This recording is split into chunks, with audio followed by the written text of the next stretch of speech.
through Rohit Sharma. Second ball. Shakib Al Hasan বাংলাদেশের poster বয়। নিজের পারফরমেন্সের মধ্য দিয়ে বিশ্বসেরা অলরাউন্ডারের তকমা ধরে রেখেছেন বহু বছর। তবে শেষবেলায় বড্ড অপরিচিত সাকিব। গোটা ক্যারিয়ারেই অবিশ্বাস্য ধারাবাহিক সাকিব গত ওয়ানডে বিশ্বকাপ থেকেই ভুগছেন ফর্মহীনতায়। ব্যাট কিংবা বল কোনোটাই ঠিকঠাক হচ্ছে না তার। বলে ধার নেই, ব্যাটেও রান নেই। চলমান টি-20 বিশ্বকাপে বাংলাদেশের খেলা 2 ম্যাচেই ব্যর্থ সাকিব। তবে যখন বাংলাদেশের ক্রিকেট নিয়ে কথা বলার সুযোগ আসে তখন কটাক্ষ করতে ছাড়েন না বীরেন্দ্র সেহবাগ। দক্ষিণ আফ্রিকার বিপক্ষে 4 রানে হারের পর সাকিব আল হাসানকে নিয়ে কড়া ভাষায় সমালোচনা করেছেন বিশ্বকাপ জয়ী এই ভারতীয় ক্রিকেটার। সাকিবের লজ্জাবোধ নিয়ে প্রশ্ন তুলেছেন তিনি। खुद भी शर्म आनी चाहिए। বীরেন্দ্র সেহবাগ বলেন তার আগেই অবসর নেওয়া উচিত ছিল।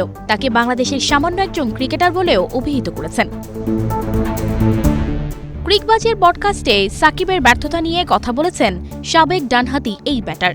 সেখানে সেহবাগ বলেন তিনি মনে করেন টি-20 ক্রিকেটে সাকিব অনেক আগেই ফুরিয়ে গেছে। সম্ভবত এটা গত টি-20 বিশ্বকাপেই। তিনি দলের সিনিয়র ক্রিকেটার, অনেকদিন অধিনায়ক ছিলেন। তাকে দলে নেওয়া হচ্ছে অভিজ্ঞতার কারণে। আর তার রান যদি এমন হয় তাহলে এজন্য তার লজ্জা হওয়া উচিত। एक्सपीरियंस है इसलिए लाया तो वो दिखा ही नहीं उन्होंने वो एक्सपीरियंस। तो मेरे हिसाब से तो उनका टाइम पहले ही चला गया था। अब সাকিবের শট নির্বাচন নিয়ে তিরস্কার করেছেন সেহবাগ। বলেন তাকে যদি অভিজ্ঞতার কারণে দলে নেওয়া হয়ে থাকে তবে তার থেকে নিশ্চয়ই এমন ব্যাটিং দেখতে চাইব না। অন্তত তার উইকেটে কিছু সময় কাটাতে হতো। সে তো হেইডেন বা গিলক্রিস্ট না যে শর্ট বলে ফুল খেলবে। সে বাংলাদেশের সামান্য একজন ক্রিকেটার, সুতরাং সে ব্যাট করবে তার মান অনুযায়ী।